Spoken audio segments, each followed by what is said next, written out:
think they scored early and kind of put us on our heels, and we were kind of scratching our way, especially through the first period, trying to get to the neutral zone on them. We couldn't get our forecheck going. But, we made it 3-1, and then I thought we had a, pretty good start to the second.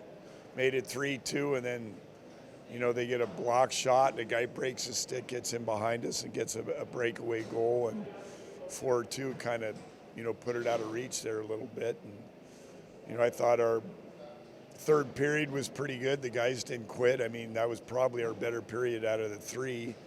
Had some good opportunities, some good looks, but just couldn't find the back of the net. And, pretty tall hill to climb when you're down, 6-2 to a team like that.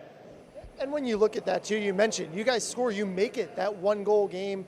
Just how tough is it on the bench when they're able to get that break and make it a 4-2 game? Yeah, that was it. I mean, we were coming. I thought, we had some pretty good OZ time, and we were moving the puck around, and we got a few good looks to the net, and then that kind of happens. It's just kind of the way the game went tonight. It's unfortunate because we had a great fan base here tonight. Everyone was into it, and I wish we could have gave them a better performance. We know that it's going to get lost maybe in the final score, but a guy like Bryce Kindop finding the score sheet on back-to-back nights, what does that do for your team when you're looking to increase scoring throughout the lineup?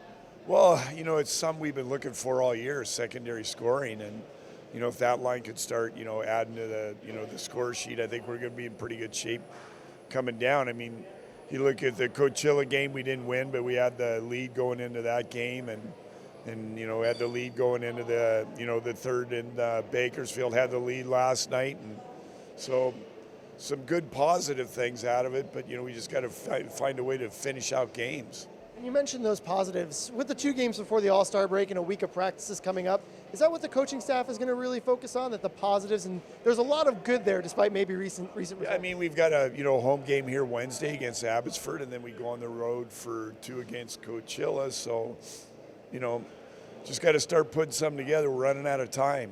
You made it a 1-goal game a couple of times. Ontario just seemed to find that.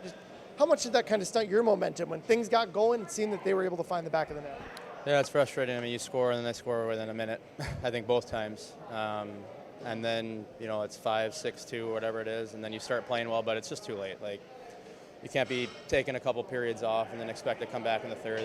That team's too good. Teams in our league are too good. That's just not going to happen. What did you see on your goal?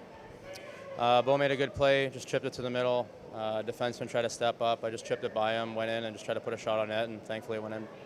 We know the team has a couple more games, and then it hits an all-star break. Just how important is this week to reset, refocus, and go into Coachella Valley, full steam ahead? Yeah, I mean, we need points. If we don't start getting points in the next couple of weeks, our season's over. Like, it is what it is. We don't start getting points, and every point, not just 1 point or 2 points in a weekend. Like, we got to start getting every point, or our season's going to be over with 2 months left.